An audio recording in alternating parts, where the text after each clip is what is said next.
Recebendo agora a visita do ex-prefeito, ex-deputado João Paulo Kleinubin, do União Brasil, que está aqui conosco para falar sobre novos desafios, gestão pública e política, que o senhor gosta tanto, né? Bom dia, obrigado pela participação. Bom dia, Jorge, bom dia você que está nos acompanhando aqui nessa manhã, uma alegria poder estar aqui conversando contigo, conversando com o Blumenau, conversando com a nossa gente.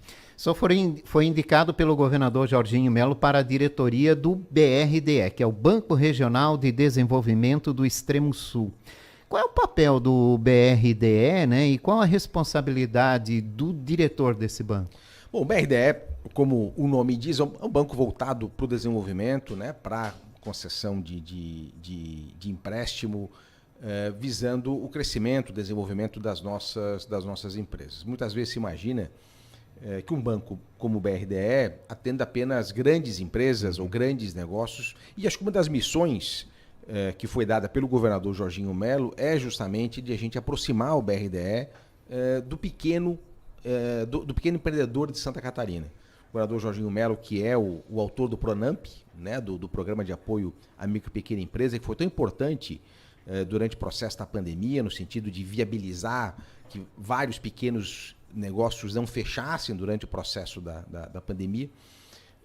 E o nosso desafio no BRDE é essa aproximação com os pequenos negócios. Claro que nós faremos isso a partir das cooperativas de crédito, né, que cresceram muito ao longo dos últimos anos, de certa forma, Jorge, ocupando o espaço que já foi do BESC. Né? Quando o BESC foi incorporado pelo Banco do Brasil e depois várias agências acabaram sendo fechadas, esse trabalho que o BESC fazia de ter agência pioneira, de estar no interior, de conversar com o pequeno produtor rural, de conversar com o pequeno empresário de Santa Catarina, acabou havendo um espaço que as cooperativas, de forma muito competente, ocuparam, e o que nós queremos é, através deles, em parceria com eles, poder fazer chegar recurso no pequeno empresário de Santa Catarina, da mesma forma trabalhando, né?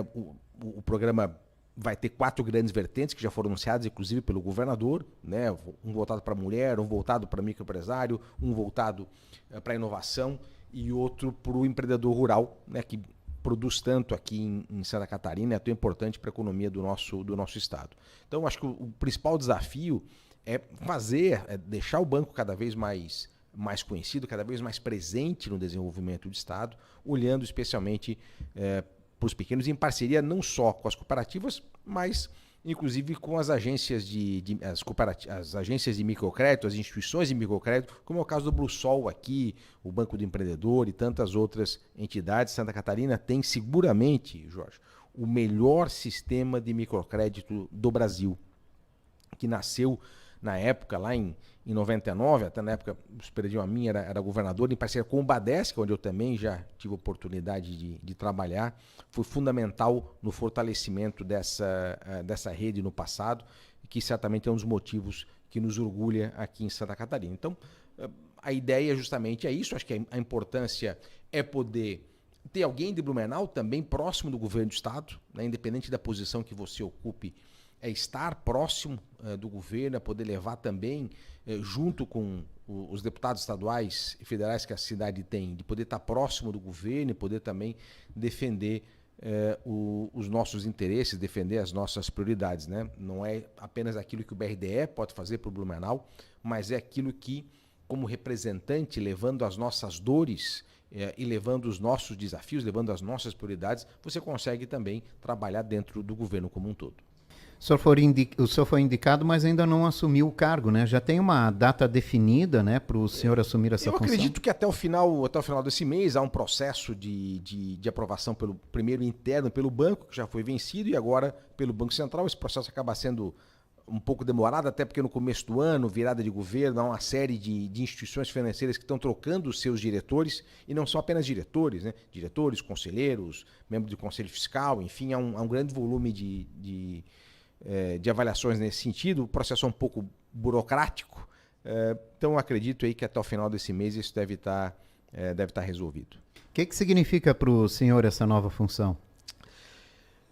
Eu acho que É um grande desafio acho que dentro desse aspecto de, né, eu já pude trabalhar no Badesc, então, claro, tenho alguma experiência nesse setor, mas é claro, é sempre uma oportunidade de continuar servindo a nossa região, Santa Catarina, mas especialmente a nossa região, uma região que tem uma vocação empreendedora realmente muito, muito forte, muito acentuada, e eu quero poder estar em Florianópolis, no BRDE, defendendo o nosso empreendedor, defendendo a nossa gente, levando as nossas demandas. Então, é uma oportunidade sempre de continuar servindo, que é aquilo que eu me propus fazer há 20 anos atrás. Bom, a partir do anúncio da indicação do senhor para o banco, os bastidores políticos ferveram com informações sobre uma possível ou um possível alinhamento com vistas à eleição municipal do ano que vem. Até mudança de partido do senhor chegou a ser cogitada. Alguma coisa de real nisso tudo? Olha, na conversa que eu tive com o governador, nós não discutimos a questão do ano que vem, né? Houve muita especulação, né? Que eu fui convidado para poder ser candidato no ano que vem. Houve quem dissesse que eu fui convidado para o BRDE para não ser candidato no ano que vem. também, para não incomodar. Exatamente, para fazer as duas coisas. E olha, eu quero dizer, Jorge, que não foi nem uma coisa e nem outra, né? O governador, na verdade, as missões que foram dadas pelo governador Jorginho Melo foram essas que eu falei, de fortalecimento do BRDE, até porque Santa Catarina acabou perdendo um pouco de espaço que tinha no BRDE. Para você ter uma ideia, em 2018, se não me engano, Santa Catarina representava 1/3 das operações do BRDE. No ano passado foi apenas 1/4. Então, acho que um dos compromissos que eu tenho, naturalmente, é de, através dessa aproximação com as entidades, né, com Santa Catarina, de poder viajar o estado, poder levar o BRDE para cada uma das nossas regiões, refortalecer e aproximar o banco como um parceiro de desenvolvimento do nosso empreendedor, como eu falei, especialmente dos pequenos.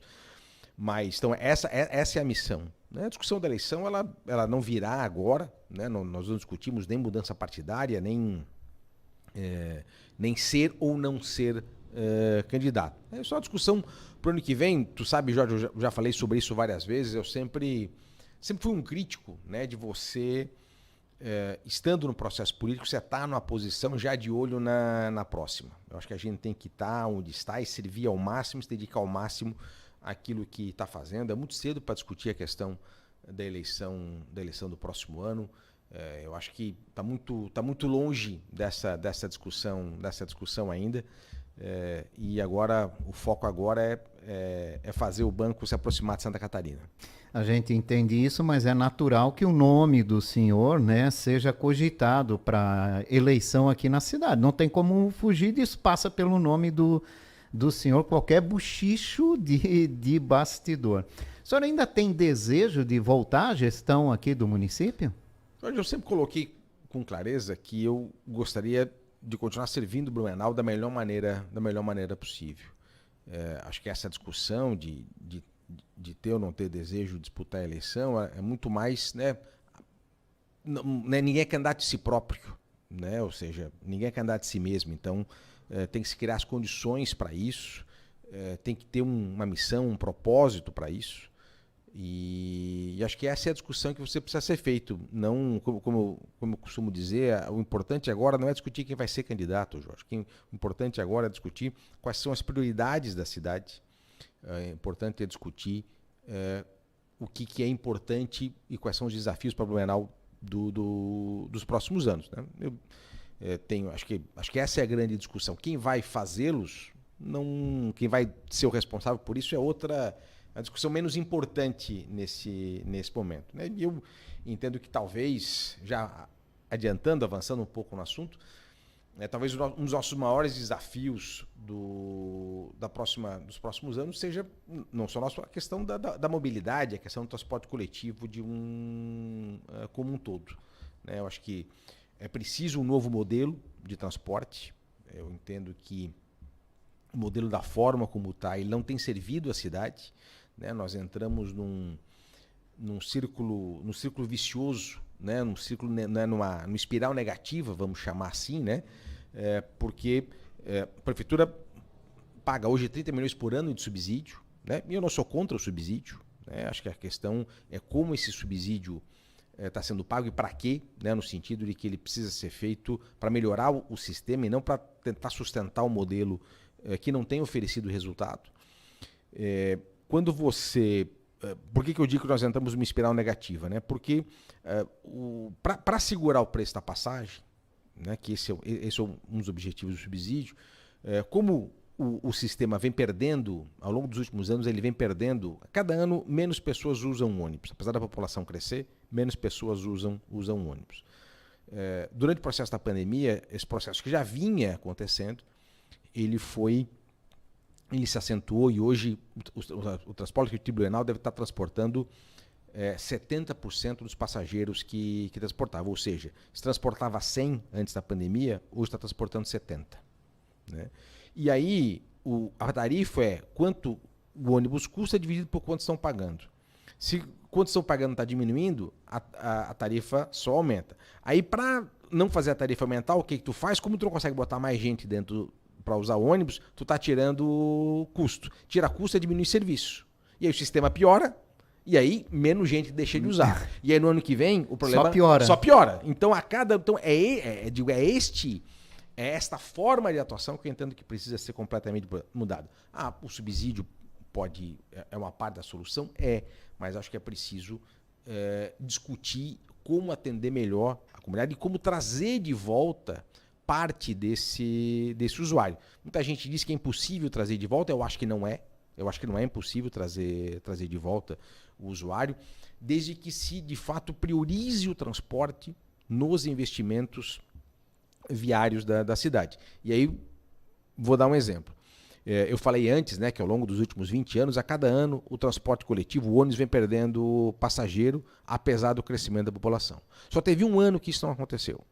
Só teve um ano em que houve um período em que houve estabilidade de passageiros no ônibus, que foi quando foi implantado o corredor de ônibus, quando eu estava na prefeitura. O corredor de ônibus foi a primeira vez, talvez tenha sido o único investimento feito na cidade, em que o ônibus foi pensado na frente do carro. O corredor de ônibus foi feito para o ônibus e não para o carro e depois para o usuário. Então acho que esse é o desafio e essa mudança, na verdade, de conceito que eu acho que precisa acontecer. E acho que essa discussão, essa é uma das questões que eu acho que precisam ser trabalhadas no próximo ano. E acho que é esse aprofundamento que precisa acontecer agora, né, conversando, discutindo. Fazer política também é isso. Né? Fazer política não é só participar da eleição ou disputar a eleição, mas é mobilizar. Os partidos políticos, infelizmente, Jorge, eles perderam a condição de serem, de conversarem com a sociedade fora da eleição, de fazer essa discussão com a sociedade e, a partir daí, trabalhar as suas propostas, as suas plataformas para o período eleitoral, que é justamente o que eu entendo que deve ser feito. Quero participar, aquilo que você... Aí, voltando à tua pergunta original, eu tenho desejo de ser candidato a prefeito, acho que mais do que isso. Eu tenho um desejo de participar da discussão da cidade, continuar contribuindo com a discussão da cidade. Ao longo desses últimos anos eu não fiquei parado, eu continuei discutindo, né? Tive outras funções, tive oportunidade inclusive de voltar para a universidade, de fazer mestrado, de rediscutir a cidade e quero participar dessa discussão e poder contribuir com o fortalecimento da cidade. A disputa da eleição é a parte menor disso tudo, na minha opinião. A parte menor no sentido de que não é isso que tem que ser discutido agora e a partir daí, mas é contribuir sim com a cidade e posso fazer isso no BRDE, posso fazer isso disputando a eleição, posso fazer isso participando da discussão, envolvendo a universidade. Acho que a gente tem muita coisa para fazer nesse sentido. Muito, né?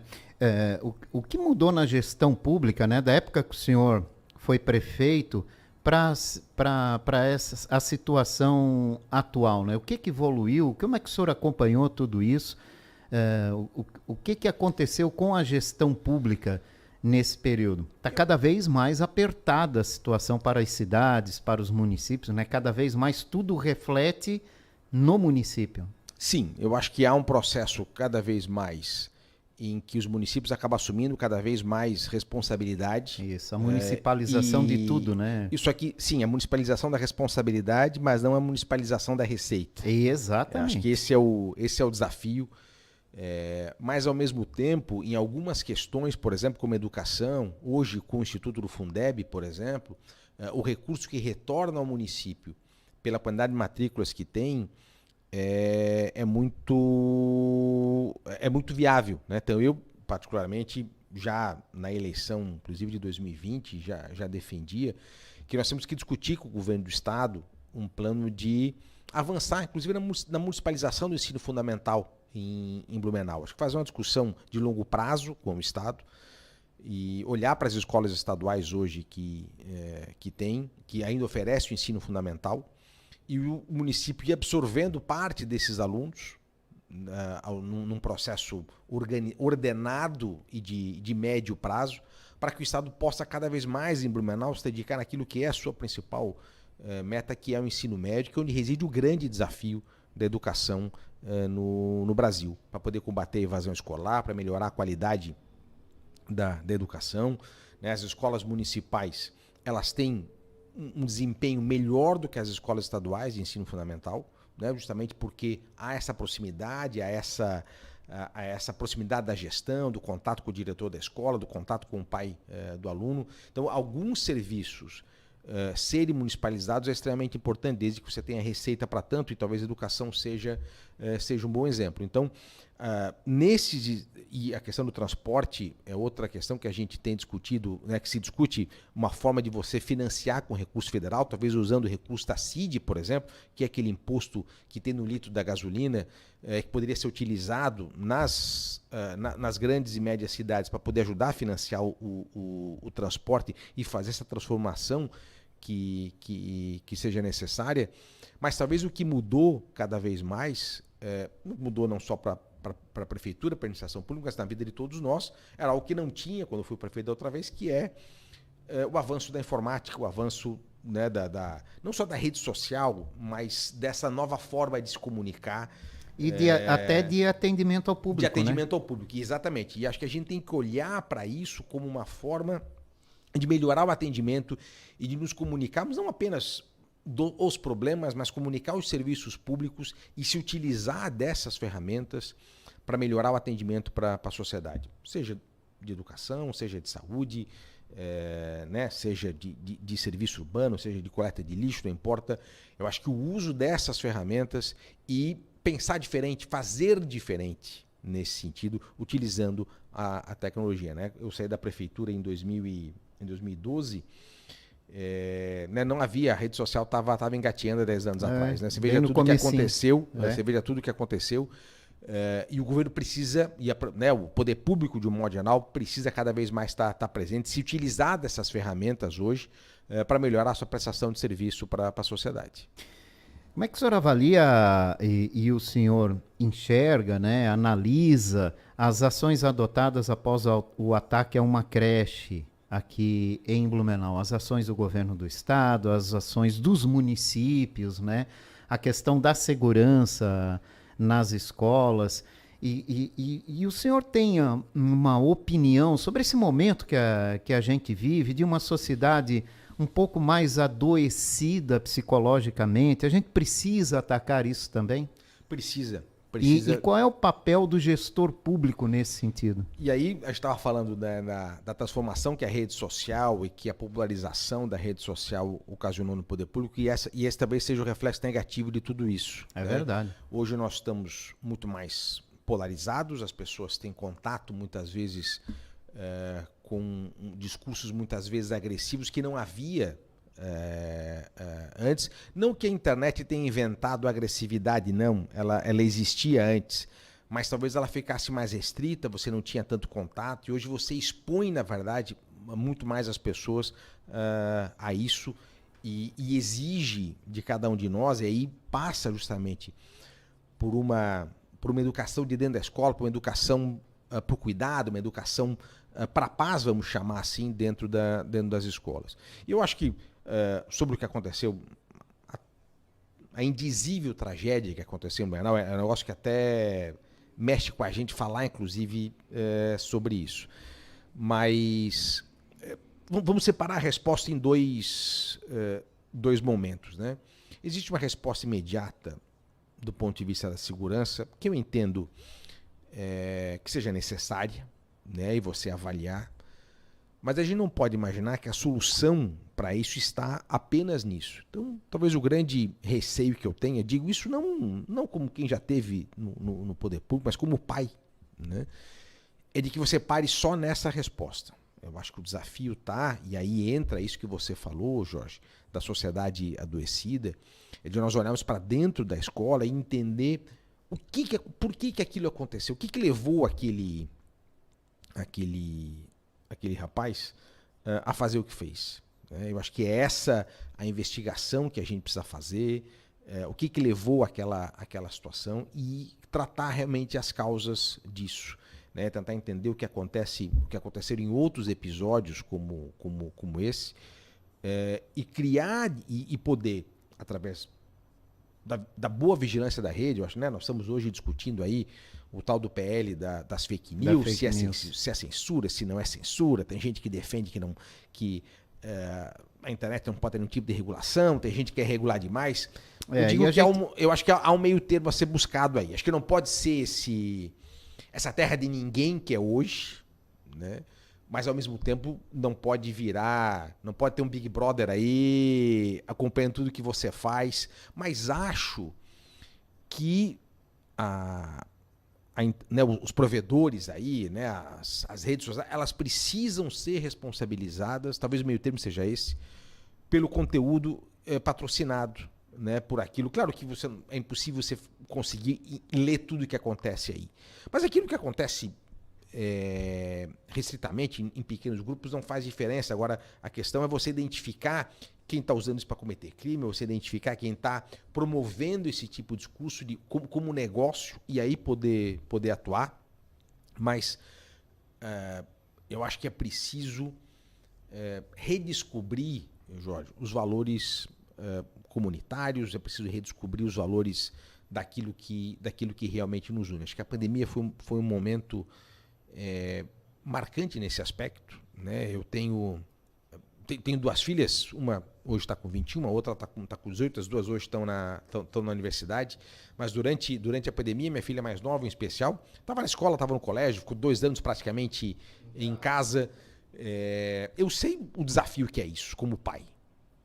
Então, a questão é como agora você ajudar essas crianças nesse processo de transição, é como você devolve para a escola. A escola não pode ser um local de medo. Acho que essa é a preocupação. Quando eu falava do começo, né, da restrição, do aumentar o muro, de botar o arame farpado da escola, eu entendo. Acho que esse momento talvez você precise criar algumas condições, mas a escola não pode ser esse local da criança aí com medo, né? E com medo, né? Claro, nesse momento, acho que é importante algumas medidas de fortalecimento de segurança, sim, mas que não podem ficar apenas nisso. É preciso recuperar a escola como espaço de convivência, é preciso recuperar a escola como santuário, de fato, como sempre foi, como espaço de alegria, de brincadeira, de aprendizado, de crescimento.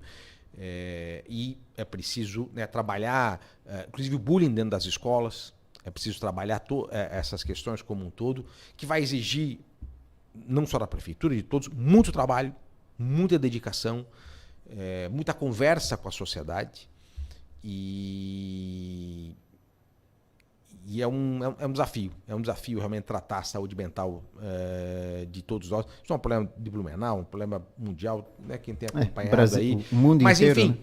mas o fato de ser problema de todos não significa dizer que a gente não é nosso. Não é nosso e que a gente então não tem solução. Não, eu acho que tem. Eu acho que há boas experiências e a escola é, sem dúvida alguma, um bom começo para a gente desenvolver essas experiências. Para acabar com a inversão de valores, né, que é o que a gente vê nos últimos anos. Exato. Só passando aqui, eu não posso deixar de falar desse momento da corrupção catarinense que a gente vive, com 15 prefeitos presos. 15. Eu acho que na história nunca passamos por um momento desse. É o maior escândalo político aqui do Estado, sem dúvida nenhuma. Como é que o senhor acompanha isso? O senhor tem carreira política, né? O que isso impacta no senhor também? Como é que um gestor pode se blindar desse tipo de situação? Eu acho que impacta na medida em que isso cria um descrédito do processo político como um todo, que é muito, que é muito complicado. As pessoas precisam acreditar no poder público para que essas soluções que a gente estava discutindo aqui possam ser implementadas. E de fato, eu acho que a única solução para tudo isso é cada vez mais transparência, cada vez mais participação da sociedade, cada vez mais acompanhamento da sociedade sobre tudo o que acontece no poder público. Eu acho que essa é a única forma e uma transparência ativa, de fato, né? Que você, de novo, a internet pode nos ajudar nisso, nesse acompanhamento, nessa discussão, e é isso que precisa acontecer. A gente estava falando antes do futebol também. Olha só como as coisas vão acontecendo e a gente acaba se frustrando, né? A questão da escola, né? O medo de levar o filho para a escola. Pô, escola é tudo de bom, né? E a gente tem medo de levar para a escola. A questão do futebol, hoje eu acompanho futebol, se o seu time perde, o senhor já pensa, pá, será que alguém se inventou para aposta? Isso. E essa desconfiança, é esse descrédito que não pode acontecer em Exato. lugar nenhum. Não pode ter no futebol, não pode ter no poder público. E por isso que a transparência é o que vai nos ajudar em tratar desses problemas. Eu entendo isso também. Entendo que a gente precisa evoluir na educação das pessoas também para que a gente possa melhorar um pouco nesse sentido. E aquilo que a gente fala da questão, vamos dizer assim, de uma educação cívica. Ontem eu participei do evento dos 26 anos da Uniblan, que é a União Blumenauense das Associações de Moradores. E aí, conversando com as pessoas, né, estavam lá ex-dirigentes da Uniblan, atuais presidentes das associações de moradores, ex-presidentes de associações de moradores, e eu enalteci justamente isso. Acho que muita coisa nos orgulha em Blumenau. E uma das coisas que sempre me orgulhou, que eu sempre entendi que faz de Blumenau um lugar diferente, foi essa participação cívica, comunitária que a cidade sempre teve. Eu não conheço, Jorge, outra cidade que tenha tantas associações de moradores ativas, e o quanto isso ajuda o poder público na discussão dos problemas e na solução de fato, na correta priorização, porque todo mundo sabe que você não vai resolver todos os problemas ao mesmo tempo. É preciso priorizar, é preciso ter transparência com aquilo que você pode e aquilo que você não pode fazer. Muitas vezes a solução que as pessoas gostariam não é aquela que é a melhor, e você precisa, né, discutir de forma clara com a sociedade sobre quais são os caminhos que podem ser tomados. E as associações de moradores têm um papel fundamental nessa mobilização, nessa participação. E certamente elas ajudam e ajudaram muito a cidade a se desenvolver da forma com que se desenvolveu. Então eu acho que essa participação comunitária, essa transparência a partir daí, é o que faz de Blumenau um lugar diferente e é o que pode nos ajudar nesse processo de melhoria constante aí que a gente deseja. João Paulo Kleinobin, muito obrigado pela participação do senhor hoje aqui, né? A casa aqui está aberta também, a participação do senhor. É sempre bom falar sobre política, gestão, desenvolvimento de municípios, é muito importante. Obrigado, Jorge, obrigado pela oportunidade de estar aqui e que a gente possa continuar conversando sempre. Obrigado. Bom dia para todos. Eu conversei com João Paulo Kleinobin, ex-prefeito de Blumenau, ex-deputado que está no União Brasil e vai assumir o cargo no Banco Regional de Desenvolvimento Econômico, agora em Blumenau, do extremo sul, aliás.